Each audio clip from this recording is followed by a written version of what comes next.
नमस्कार दोस्तों। हर हर महादेव, राधे राधे। दोस्तों, आज की कहानी बहुत ही ज्ञानवर्धक है। अगर आपके घर में धन नहीं रुकता है तो नहाते समय औरतें यह उपाय जरूर करें। अचानक धन प्राप्ति होती है।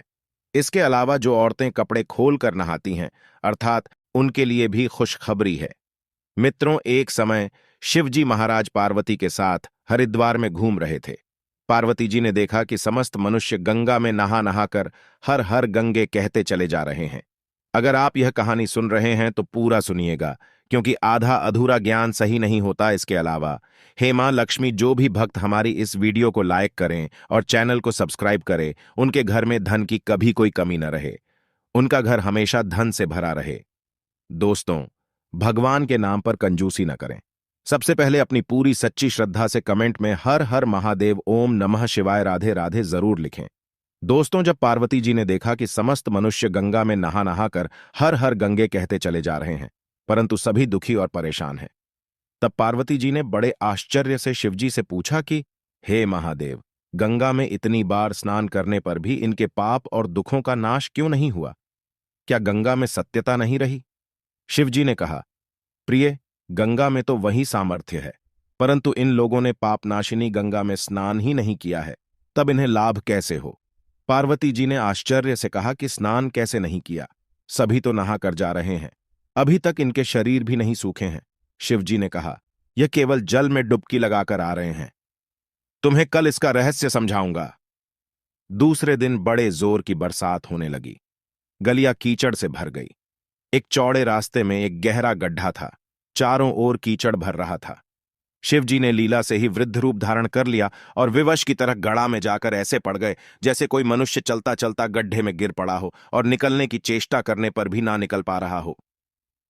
पार्वती जी को उन्होंने यह समझाकर गड्ढे के पास बैठा दिया कि देखो, तुम लोगों को सुना सुनाकर यूं पुकारती रहो कि मेरे वृद्ध पति अकस्मात गड्ढे में गिर पड़े हैं।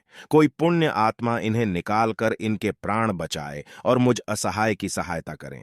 शिवजी ने यह और समझा दिया कि जब कोई गड्ढे में से मुझे निकालने को तैयार हो, तब इतना और कह देना कि भाई, मेरे पति सर्वथा निष्पाप है, इन्हें वही छुए जो स्वयं निष्पाप हो। यदि आप निष्पाप है तो इनके हाथ लगाइए, नहीं तो हाथ लगाते ही आप भस्म हो जाएंगे। पार्वती जी तथास्तु कहकर गड्ढे के किनारे बैठ गई और आने जाने वालों को सुना सुनाकर शिव जी की सिखाई हुई बात कहने लगी। गंगा में नहाकर लोगों के दल आ रहे हैं। सुंदर युवती को यूं बैठी देखकर कईयों के मन में पाप आया। कईयों को कुछ धर्म का भय हुआ, कई कानून से डरे। कुछ लोगों ने तो पार्वती जी को यह भी सुना दिया कि मरने दे बुढ़े को, क्यों उसके लिए रोती है। और कुछ दयालु चरित्रवान पुरुष थे। उन्होंने करुणावश उस युवती के पति को निकालना चाहा, परंतु पार्वती के वचन सुनकर वे भी रुक गए। उन्होंने सोचा कि हम गंगा में नहाकर आए हैं तो क्या हुआ, पापी तो है ही, कहीं सहायता करते समय हम भस्म न हो जाएं। इस स्त्री के कथन के अनुसार हम स्वयं भस्म न हो जाए, किसी का साहस नहीं हुआ। सैकड़ों आए, सैकड़ों ने पूछा और चले गए। संध्या हो चली। शिवजी ने कहा, पार्वती, देखा आया कोई सच्चे हृदय से गंगा में नहाने वाला। थोड़ी देर बाद एक जवान हाथ में लौटा लिए हर हर गंगे करता हुआ निकला। पार्वती ने उसे भी वही बात कही। युवक का हृदय करुणा से भर आया। उसने शिवजी को निकालने की तैयारी की। पार्वती ने रोककर कहा कि भाई, यदि तुम सर्वथा निष्पाप नहीं होंगे तो मेरे पति को छूते ही जल जाओगे। उसने उसी समय बिना किसी संकोच के दृढ़ निश्चय के साथ पार्वती से कहा कि माता, मेरे निष्पाप होने में तुझे संदेह क्यों होता है? देखती ही नहीं, मैं अभी गंगा नहा कर आया हूं। भला गंगा में गोता लगाने के बाद भी कभी पाप रहते हैं? अभी तुम्हारे पति को निकालता हूं। युवक ने लपककर बूढ़े को ऊपर उठा लिया। शिव पार्वती ने उसे अधिकारी समझकर अपना असली स्वरूप प्रकट कर उसे दर्शन देकर कृतार्थ किया। शिव जी ने पार्वती से कहा कि इतने लोगों में से इस एक ने ही गंगा स्नान किया है। इसी दृष्टांत के अनुसार जो लोग बिना श्रद्धा और विश्वास के केवल दंभ के लिए गंगा स्नान करते हैं, उन्हें वास्तविक फल नहीं मिलता। परंतु इसका यह मतलब नहीं कि गंगा स्नान व्यर्थ जाता है। गंगा स्नान का बहुत पुण्य भी है। इसके बाद शिवजी ने पार्वती जी से कहा, अब मैं आपको 12 बातें बताता हूं। जो भी मनुष्य इन 12 बातों को नहाते समय ध्यान में रखता है, वह कभी भी दुखी नहीं रहता है। उसके घर में मां लक्ष्मी का वास हो जाता है। उसके घर में अपार धन आता है। घर में कभी भी लड़ाई झगड़ा नहीं होते हैं। उसका पूरा परिवार हंसी खुशी जीवन व्यतीत करता है। तब माता पार्वती ने कहा, हे भगवान, आप हमें यह वह 12 बातें बता दीजिए। इसके बाद भगवान शिव उन बातों को बताना शुरू कर देते हैं और माता पार्वती बहुत ध्यान से सुनने लगती है। दोस्तों, यह 12 बातें आप लोग भी बिल्कुल ध्यान से सुनना। इसके बाद भगवान शिव कहते हैं, प्रिय, यह 12 बातें बताने के बाद मैं आपको एक बात और बताऊंगा जो औरतों के लिए है। जो औरतें कपड़े खोलकर स्नान करती हैं, उनके लिए यह बात बहुत ही महत्वपूर्ण है। तो पार्वती जी, इस बात को आप बहुत ही ध्यान से सुनना। तभी शिवजी अपनी वाणी को शुरू कर और बताने लगते हैं। दोस्तों, शिवजी कहते हैं, स्नान करने से शरीर निरोगी रहता है और मन प्रसन्न रहता है। नहाने से चेहरे की क्रांति और शारीरिक आकर्षण में भी बढ़ोतरी होती है। अगर इस नित्य कर्म के दौरान कुछ बातों का ध्यान रखा जाए तो आध्यात्मिक से भी ज्यादा लाभ पाया जा सकता है। नहाने के क्रम में जिन बातों का ख्याल जरूरी रखा जाना चाहिए, अब उन बातों के बारे में बताने जा रहा हूं। प्रिय, आप इन बातों को बिल्कुल ध्यान से सुनना। नंबर 1, स्नान करने के बाद लोग शुद्ध होकर पूजा पाठ आदि सारे काम करने के योग्य बनते हैं, इसलिए सुबह को ही स्नान कर लेना चाहिए। नंबर 2, शास्त्रों में कहा गया है कि स्नान करने से इन 10 गुणों की प्राप्ति होती है: रूप, तेज, बाल पवित्रता, आयु, आरोग्य, लोकता, तप और मेधा। नंबर 3, लक्ष्मी, धन, पुष्टि व आरोग्य और स्वास्थ्य चाहने वालों को हर मौसम में और हर दिन स्नान करना चाहिए। नंबर 4, शास्त्रों में कहा गया है कि सुबह स्नान करने से पाप का नाश होता है और पुण्य मिलता है। ऐसा कहा गया है कि सुबह नहाने वालों के पास नकारात्मक शक्तियां नहीं भटकती, इसीलिए सुबह स्नान करना ही उचित है। नंबर 5, बीमारी की हालत में सिर के नीचे से ही स्नान करना चाहिए। गीले कपड़े से शरीर को पोंछ लेना एक तरह का स्नान ही कहा गया है। नंबर 6, सुबह की लालिमा छाने से पहले ही स्नान लेना श्रेष्ठ माना गया है। नंबर 7, तेल लगाकर और देह को मलमल कर नदी में नहाना मना है। इसकी जगह नदी से बाहर निकलकर तट पर ही शरीर साफ करके तब नदी में डुबकी लगाना उचित है।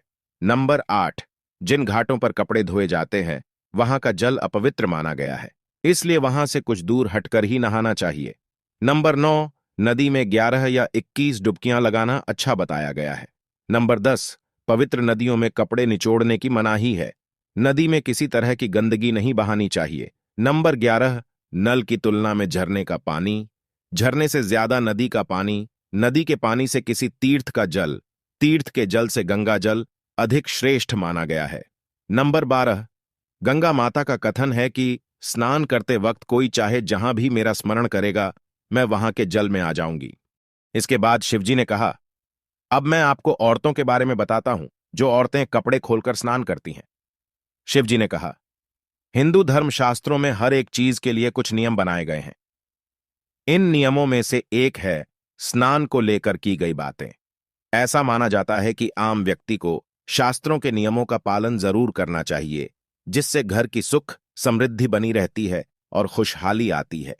साथ में अपार धन बरसता है, माता लक्ष्मी प्रसन्न होती है। दरअसल हमारे शास्त्रों में ऐसी कई बातें लिखी गई हैं जिनका हम पालन सदियों से करते चले आ रहे हैं, लेकिन उसके कारणों के बारे में अभी भी पूरी जानकारी नहीं है। ऐसे ही नियमों में से एक है निर्वस्त्र स्नान करना। आपने अक्सर घर के बड़ों को ऐसा कहते सुना होगा कि कभी भी स्नान बिना कपड़ों के यानी निर्वस्त्र नहीं करना चाहिए। अगर हम पौराणिक कथाओं की बात करें तो निर्वस्त्र स्नान की मनाही का एक सबसे बड़ा कारण कृष्ण जी के समय से जुड़ा है। पौराणिक कथाओं के अनुसार एक बार जब गोपिकाएं सरोवर में स्नान कर रही थीं और वो निर्वस्त्र थी, उस समय बाल कृष्ण ने गोपियों के सभी वस्त्र छिपा दिए। उस समय जब कृष्ण जी ने उनके वस्त्र छिपा लिए और गोपियों ने अपने वस्त्र वापस लेने की प्रार्थना की, तब कृष्ण जी ने उन्हें समझाया कि कहीं भी बिना वस्त्र धारण किए स्नान नहीं करना चाहिए। इससे जल के देवता वरुण का अपमान होता है, इसलिए आपको निर्वस्त्र स्नान न करने की सलाह दी जाती है। अगर आप नहाते समय यह सोचते हैं कि बंद कमरे में कोई आपको नहीं देख रहा है, तो ऐसा गलत है, क्योंकि ईश्वर आपको हर स्थान पर देखते हैं। यदि आप निर्वस्त्र होकर स्नान कर रहे हैं तो ये मुख्य रूप से जल के देवता वरुण का अपमान करने जैसा होता है। निर्वस्त्र स्नान से आपको पाप लग सकता है और आर्थिक और शारीरिक नुकसान पहुंच सकते हैं। यदि आप निर्वस्त्र स्नान करते हैं तो आपके शरीर में नकारात्मक ऊर्जा प्रवेश करती है और आपकी मानसिकता भी नकारात्मक हो सकती है। इसलिए हमेशा आपको यही सलाह दी जाती है कि भले ही आप नहाते समय कोई एक कपड़ा धारण करें, लेकिन बिना कपड़ों के स्नान न करें, तभी आपके लिए बेहतर होगा। निर्वस्त्र स्नान से शरीर की सकारात्मक ऊर्जा शरीर से बाहर निकल सकती है और इसका प्रभाव आपके शरीर के साथ मन मस्तिष्क में भी होता है। गरुड़ पुराण के अनुसार जब आप स्नान करते हैं, तब आपके पितृ यानी मृत पूर्वज आपके आसपास मौजूद होते हैं।